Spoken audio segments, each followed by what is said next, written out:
Hello നമസ്കാരം, രജിത ബാലുവാണേ. തട്ടുന്നവിലേക്ക് എല്ലാവർക്കും സ്വാഗതം.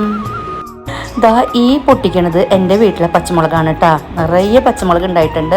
എൻ്റെ അമ്മയാണ് കേട്ടോ അത് പൊട്ടിക്കണത്. അപ്പോൾ ഇതുപോലെ നിറയെ കുല കുത്തി പച്ചമുളക് എങ്ങനെ ഉണ്ടാക്കാന്നുള്ളതിൻ്റെ ഒരു വീഡിയോ ആണ്. തീർച്ചയായും നിങ്ങൾക്കൊക്കെ അറിയണ ടിപ്പ് തന്നെയാണ്. എന്നിരുന്നാലും ഞാൻ ഉണ്ടാക്കിയപ്പോൾ എനിക്ക് കിട്ടിയൊരു സന്തോഷം നിങ്ങളുമായിട്ട് ഷെയർ ചെയ്യാണ് കേട്ടോ. അപ്പോഴേ നമ്മുടെ അടുക്കളത്തോട്ടത്തിലെ പച്ചമുളക് തൈയിൽ നിന്നും ഇതുപോലെ ഇഷ്ടംപോലെ പച്ചമുളക് കിട്ടാനായിട്ട് അടുക്കളയിൽ തന്നെയാണ് നമ്മുടെ സൂത്രം കിടക്കുന്നത് കേട്ടോ.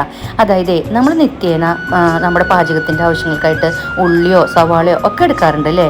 അപ്പോൾ അത് പലവട്ടായിട്ട് കിട്ടണത് ഇതുപോലെ സൂക്ഷിച്ച് വെച്ചിട്ട് ഇത്രയും അധികം എനിക്ക് സവാളത്തോല് കിട്ടിയിട്ടുണ്ട് കേട്ടോ. ഉള്ളിത്തോലും ഇതിൽ പെട്ടിട്ടുണ്ട് കേട്ടോ. അപ്പം ഞാൻ അതെന്താ ചെയ്യണമെന്നുള്ളത് നോക്കാം കേട്ടോ. അപ്പോഴേ ഇതുപോലെയൊക്കെയുള്ള വലിയ വലിയ ലിറ്റർ കുപ്പികളൊക്കെ ഉണ്ടല്ലോ, അതൊക്കെ ഇതുപോലെ കട്ട് ചെയ്തിട്ട് ഇങ്ങനെയുള്ള ഓരോ പ്രയോഗങ്ങൾക്കായിട്ട് ഞാൻ ഉപയോഗിക്കും കേട്ടോ. അപ്പോൾ ദാ ഈ ഒരു കുപ്പിയുടെ തലഭാഗം ഞാൻ മുറിച്ച് കളഞ്ഞിട്ടുണ്ട്. അതിലേക്ക് ഈ തോലുകളൊക്കെ ഇങ്ങനെ ഇട്ട് കൊടുക്കാണ് കേട്ടോ ചെയ്യണത്. അത് തോലുകൾ നമുക്ക് കുത്തി അമർത്തി ഇട്ട് കൊടുക്കാം കേട്ടോ.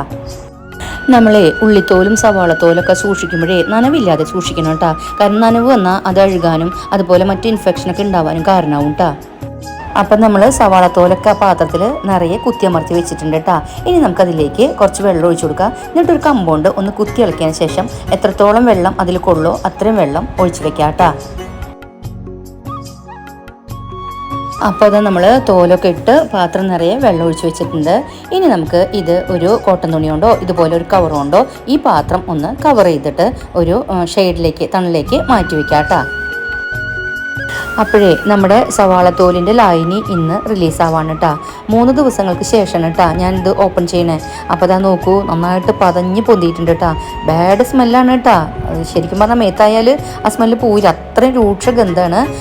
അപ്പോഴേ തൊട്ട് പിറ്റേ ദിവസമായാലും ഉപയോഗിക്കുക, 2 ദിവസം കഴിഞ്ഞിട്ടായാലും ഉപയോഗിക്കുക. നമുക്കതിൻ്റെ വീര്യം അതിനനുസരിച്ച് കൂടെ കുറയൊക്കെ ചെയ്യും കേട്ടോ. അപ്പോഴേ ഇനി നമുക്ക് ഇത് വേറൊരു പാത്രത്തിലേക്ക് അരിച്ചൊഴിക്കാം കേട്ടോ. അപ്പോഴേ നമ്മുടെ സവാള തോലിൻ്റെ കളറൊക്കെ ഇറങ്ങിയിട്ടുള്ള ഇതുപോലത്തെ ഒരു വെള്ളമാണ് കേട്ടോ നമുക്ക് കിട്ടുക. ലായനിയാണ് നമുക്ക് കിട്ടുക കേട്ടോ. ചിലപ്പോൾ നല്ല പിങ്ക് കളറായിരിക്കും, അല്ലെങ്കിൽ ഒരു ഓറഞ്ചിഷ് ഓട് കൂടിയിട്ടുള്ള ഒരു പിങ്ക് കളറായിരിക്കും, ചിലപ്പോൾ ഒരു വേറെ കളറായിരിക്കും കേട്ടോ. എപ്പോഴും കളറ് നോക്കിയിട്ട് നമുക്ക് ഇതിൻ്റെ അയ്യോ വളം ഇറങ്ങിയോ വളം ഉണ്ടോ എന്നൊന്നും ഭയക്കേണ്ടതില്ല കേട്ടോ. നമ്മുടെ സവാള തോലിൻ്റെ പ്രത്യേകത അനുസരിച്ച് ഇരിക്കും. ഇതാ ഞാൻ മറ്റൊരു കുപ്പിയിൽ ഇതുപോലെ നിറച്ച് വെച്ചിട്ടുള്ളതാണ്. അതിൻ്റെ കളർ കണ്ടോ, വേറൊരു കളറാണ്. അപ്പോൾ ഇതാ നമ്മുടെ താരം റെഡി ആയിട്ടുണ്ട് കേട്ടോ. ഇനി ഇത് എങ്ങനെയാണ് നമ്മുടെ മുളക് ചെടിയിൽ പ്രയോഗിക്കണമെന്നുള്ളത് കാണിച്ചു തരാം കേട്ടോ. അപ്പോഴേ നമ്മൾ ഈ സവാള തോലിൻ്റെ ലായനി എങ്ങനെ കണക്കാക്കണമെന്ന് വെച്ച് കഴിഞ്ഞാൽ 5 ഇരട്ടി വെള്ളം ചേർത്തിട്ട് കേട്ടോ. അപ്പോൾ ഇതാ ഞാൻ ഇത്രയും ലായനി എടുത്തിട്ട് അത് ഈ പാത്രത്തിലേക്ക് ഒഴിച്ചിട്ടുണ്ട്. അത്രയും തന്നെ 5 പ്രാവശ്യമായിട്ട് വീണ്ടും നോർമൽ വെള്ളം കൂടെ ചേർത്ത് അത് മിക്സ് ചെയ്തിട്ട് ആണ് നമ്മൾ ഒരു സ്പ്രേയറിൻ്റെ ബോട്ടിലിട്ടിട്ട് സ്പ്രേ ചെയ്യാണ് കേട്ടോ ചെയ്യണത്. പച്ചമുളകിൻ്റെ എല്ലാ ഇലകളിലും തുമ്പുകളിലും ഒക്കെ നമ്മളിത് നന്നായിട്ട് സ്പ്രേ ചെയ്യുക. അതിൻ്റെ കടക്കിലും നമുക്ക് ഒഴിച്ചു കൊടുക്കാം കേട്ടോ. അത് പച്ചമുളകിന് ഈ സ്പ്രേ ചെയ്യുന്നത് ഭയങ്കര എഫക്റ്റീവായിട്ടുള്ള ഒരു കാര്യമാണ്. അതുപോലെ മറ്റ് വളമായിട്ട് ഇടുമ്പോൾ നമുക്ക് അതിൻ്റെ കടക്കിലും നമുക്ക് ഒഴിച്ചു കൊടുക്കാം കേട്ടോ. ഡെല്യൂട്ട് ചെയ്യാൻ മറക്കരുതെന്ന് മാത്രം. ഇതുപോലെ 2 ആഴ്ച കൂടുമ്പോൾ തളിച്ചു കൊടുക്കുക, കടക്കലും ഒഴിച്ചു കൊടുക്കുക കേട്ടോ.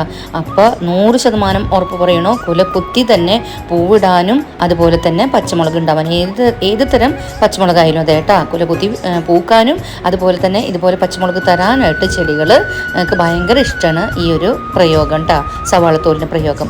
അപ്പോൾ എൻ്റെ ഇന്നത്തെ വീഡിയോ ഇഷ്ടപ്പെട്ടു എന്ന് വിശ്വസിച്ചോട്ടെ. എങ്കിൽ എന്നെ സപ്പോർട്ട് ചെയ്യാൻ മറക്കരുത്. ലൈക്ക് ചെയ്യുക, ഷെയർ ചെയ്യുക, കമൻറ്റ് ചെയ്യുക, ചാനലൊന്ന് സബ്സ്ക്രൈബ് ചെയ്യുക. അടുത്ത വീഡിയോകളിലൂടെ ഇനിയും കാണാം. അതുവരേക്കും നന്ദി, നമസ്കാരം.